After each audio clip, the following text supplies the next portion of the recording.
Bharat Biotech applied for emergency use authorization. The developer of indigenous COVID-19 vaccine, Bharat Biotech, has applied to the Central Drug Regulator and asked for the permission of emergency use authorization for its vaccine called Covaxin. The Bharat Biotech, which is a Hyderabad based firm, has become the third applicant to apply for the approval of emergency use of COVID-19 vaccine. Other two firms that has applied for emergency use authorization include the Serum Institute of India and Pfizer. Covaxin is India's indigenously developed vaccine. It has been developed by Bharat Biotech. Vaccine was developed in collaboration with the Indian Council of Medical Research. This vaccine is currently undergoing the phase 3 of the trials.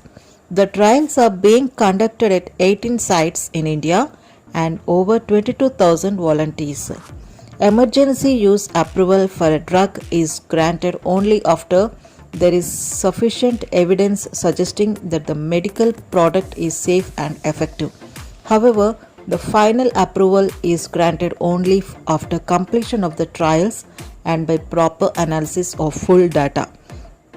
The Indian arm of Pfizer has also asked for the emergency use approval for its vaccine. The vaccine of Pfizer was co-developed with BioNTech in the United States. Pfizer has already got the emergency usage clearance in the UK and Bahrain. The other firm, that is Serum Institute, has also applied for approval of Oxford COVID-19 vaccine called Covishield. The Covishield vaccine has been developed in collaboration with the pharma company AstraZeneca and Oxford University.